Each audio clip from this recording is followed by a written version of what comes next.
Assalamualaikum kawan, selamat datang di Kayu Lara. Dalam video kali ini kembali kami berbagi sedikit wawasan dalam luasnya khasanah Islam. Jika kita melihat realitas saat ini, bagaimana gerakan Zionisme yang disokong oleh Yahudi dan segala tindakan mereka dalam mengokupasi bumi Palestina, serta peranan mereka dalam persekongkolan tingkat dunia. Mungkinkah hal itu dilakukan oleh kaum keturunan para nabi? Mungkinkah para pewaris kitab suci Taurat itu melakukan segala hal yang dimurkai Tuhan? Jika kita menelaah lebih jauh lagi, saat ini bangsa Yahudi terdiri dari 3 kelompok, yaitu kelompok yang berasal dari Rusia dan Eropa Timur yang disebut Ashkenazim, sementara yang berasal dari Spanyol disebut Sephardim. Ada juga beberapa kelompok kecil yang berasal dari Timur Tengah yang biasa disebut Mizrahim.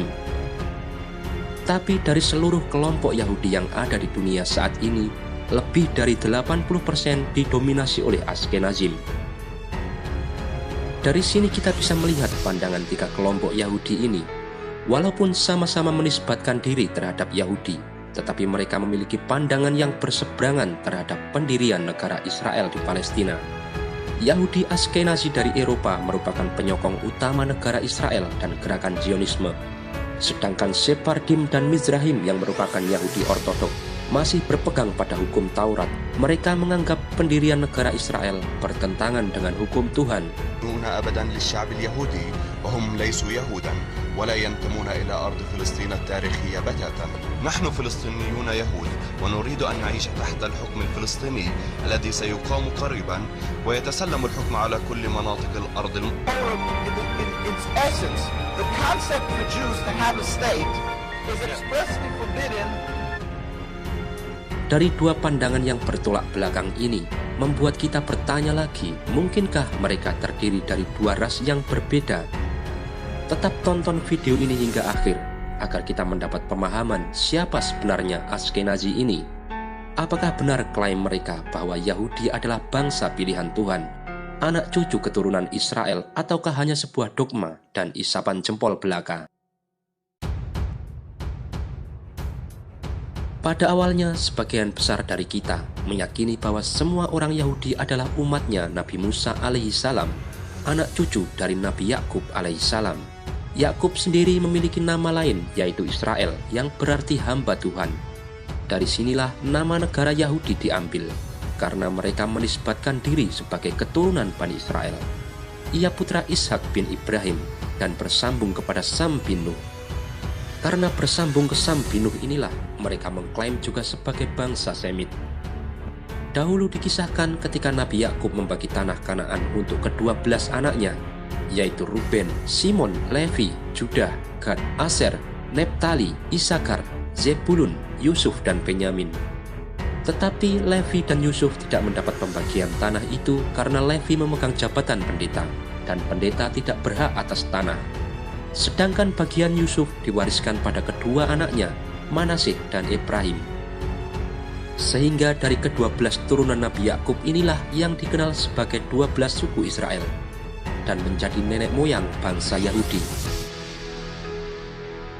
Tetapi dalam perkembangan selanjutnya, sebagian sejarawan meyakini ada di antaranya bangsa non-Yahudi atau bukan keturunan dari 12 suku Israel, tetapi mereka menganut agama Yahudi dan mengadopsi seluruh keyakinannya, termasuk membangun sinagog, menggunakan aksara Ibrani, dan memakai nama-nama Semitik. Di antara kaum non-Bani Israel yang menganut agama Yahudi, yang paling penting dan paling menonjol dalam sejarah adalah bangsa Khazar. Orang-orang Khazar merupakan bangsa keturunan Turk. Mereka mendiami wilayah di bagian utara Laut Hitam, yang sekarang ini merupakan bagian dari wilayah Rusia. Berbatasan dengan kekhalifahan Islam di sebelah selatan, dan berbatasan dengan kekaisaran Bizantium di sebelah barat. Pada awalnya mereka menganut paganisme dan samanisme, namun sejak pertengahan abad ke-9, mereka menganut agama Yahudi. Nama Khazar sering disebutkan dalam banyak literatur muslim pada masa itu, walaupun tidak secara detail. Di antaranya Muhammad ibnu Musa al-Khawarizmi, seorang matematikawan muslim pernah dikirim oleh Khalifah Islam ke negeri Khazaria. Bangsa Khazar menjadi kekuatan yang dominan di wilayah Kaukasia dan memainkan peranan penting dalam perdagangan antara dunia Islam dengan wilayah-wilayah di sekitarnya. Rajanya yang bernama Bulan memeluk agama Yahudi yang diikuti oleh semua kaumnya.